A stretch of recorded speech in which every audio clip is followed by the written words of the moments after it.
Morning mga wapakels. Morning ride tayo today.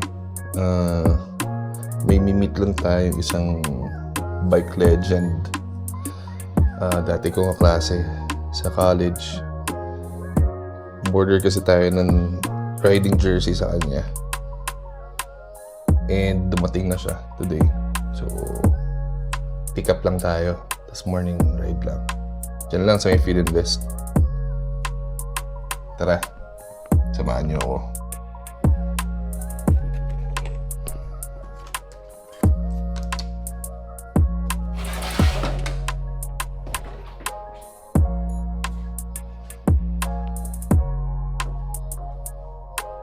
Lambot ng gulong. Hangin muna. Ay, ang daming bike. Mga bike ng mga bata.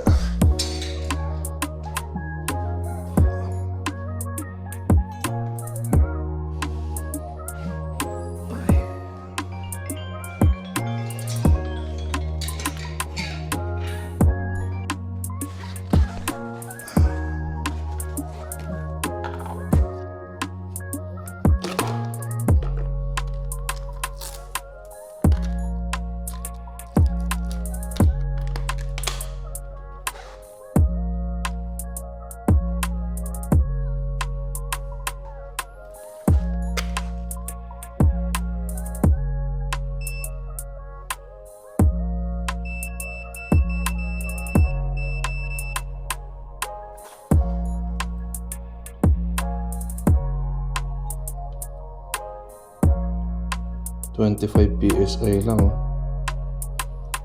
Ba, lambot. 60. Kasi magre-release pa siya ng hangin pag tinanggal.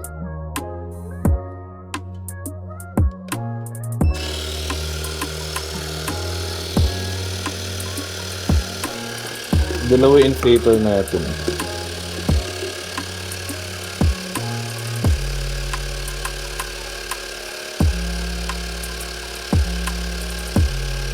Isang maliit, isang malaki.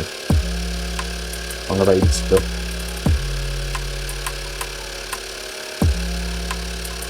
Save natin yung battery para in case of emergency.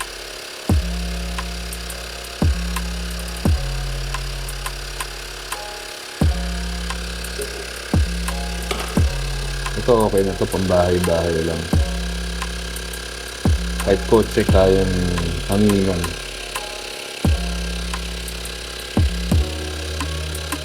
Lambot yung part ng likod.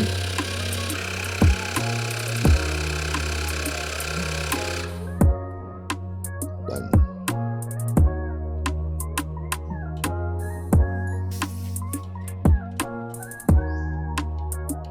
Diba? Sinobrahan natin dahil magre-release pa ng konting hangin yan bago tanggalin. Grabe pasma ko lately. Kaya kailangan ko mag-gloves na ulit. Kahit ito, tagal lang hindi nalalaban nga yata ito. Pero no choice, naging pasmado sa init ng panahon. So kailangan ko mag-gloves today dahil ang dulas. Siyempre, headset para hindi mabore sa pagbabike. Shades, pag umaga maliwanag. Helmet, mandatory. Helmet is a mandatory thing sa cycling. Kalimutan mo na mag-bip, huwag lang helmet.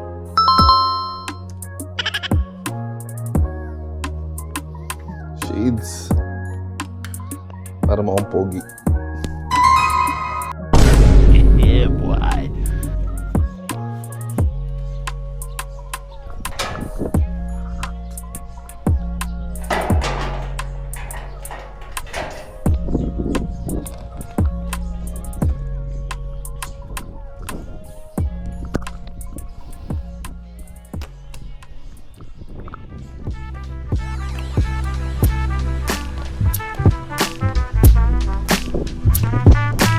Ride out na tayo mga wapakels. Tahimik pa ang kalsada, unti-unti pa lang gumigising ang umaga. Ang sarap sa pakiramdam, parang ikaw muna ang may-ari ng daan. At syempre, let's not forget the most underrated blessings every day. Ang ang chance na magising pang muli. Another day, another chance in life para baguhin at higitan ng sarili natin kahapon.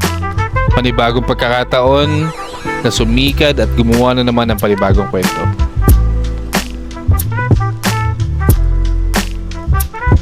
Morning. So makwento ko nga itong dati kong kaklase. Dati kami magkaklase sa AMA Computer College Las Piñas Campus. May mga subject na magkaklase kami at kasama ko sa basketball varsity team. Siya ang point guard namin noon. Hindi lang kami masyado nagkakasabay maglaro dahil sa mga injuries niya. Kung ako MCL, siya naman ACL. Pina-opera niya ito tapos hindi na muli naglaro ng basketball. Pero ngayon iba na nalalaro niya. Hindi na sa court, kundi sa kalsada na. Hindi na rin bola, kundi bisikleta na.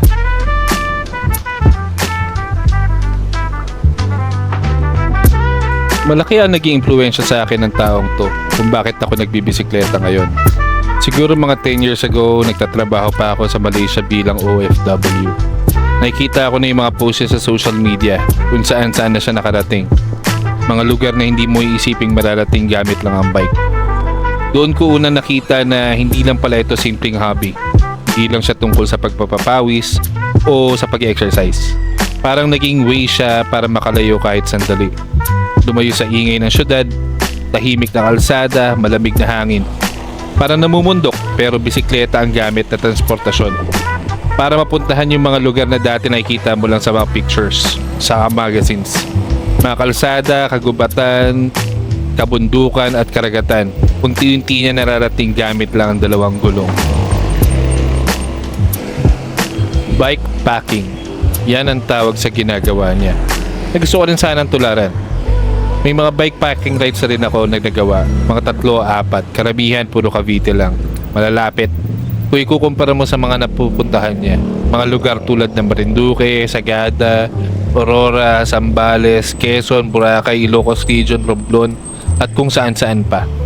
Check mo yung page niya. Follow nyo na din para ma-inspire din kayo. Simple lang siya. Magbibisikleta ka, dala mo yung kailangan mo. Tent na tutulugan, pagkain at lutuan, mga pamalit na damit at kung ano-ano pang dala mong pang-camping. Mukhang simple, 'di ba? Pero hindi. Mukha lang siyang simple kung iisipin mo, pero sa totoo, komplikado siya. Saan mo ilalagay lahat ng gamit? Saan mo aayusin yung load? Yung mga tools mo, essentials, kailangan planado lahat. Pero dito ka natututo. Matututo ka maging organisado, maging handa. At dito mo rin mararamdaman yung freedom. Sa bawat sikad, parang mas lumalawak yung mundo. At sa dalawang gulong, iba ang perspektibo. Mas ramdam mo. Parte ka ng mundo at konektado ka sa kalikasan. Unti-unti mo nakikilala kung gaano kaganda ang likha na may kapal.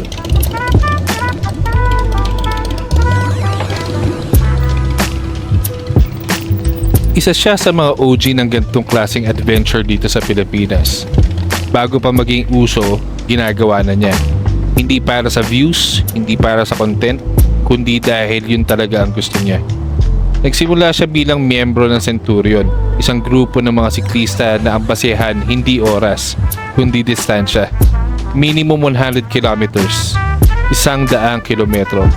Para sa iba, pangarap pa lang, pero sa kanila, normal na ride. Doon nahasa ang katawan, doon nasubok ang isip, at doon nabuo ang disiplina na kailangan mo sa ganitong klaseng lakbay.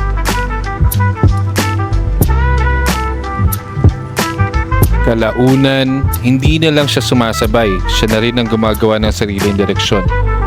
Doon niya binuo ang grupong Bike Quest, bike at hike. Hindi lang padyak, kundi akyat. Hindi lang kalsada, kundi bundok. Isang kombinasyon ng lakas, tiyaga at tapang. At dahil sa kakaibang approach niya sa pagbibisikleta, napansin siya hindi lang dahil sa ingay, kundi dahil sa ginagawa niya. Hanggang sa naging brand ambassador siya ng Decathlon Philippines. Pero sa likod ng lahat ng yon, isa pa rin siyang rider na patuloy lang naghahanap sa susunod na daan. Susunod na bundok at susunod na kwento. At ngayong umaga, makakasama natin siya hindi lang sa ride, kundi sa kwento.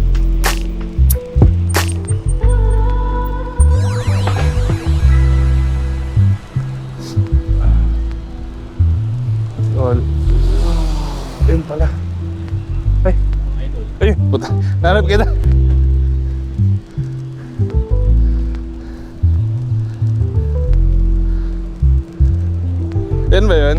Yan yung suot mo ngayon? Ay, isa din yan? O luma pa yan? Lumat. Pero papagawa ko nito. Pagawa ka ulit. Oh, pero yung, ano, yung tela niya, ano, yung bago. Ito kasi bagong tela eh.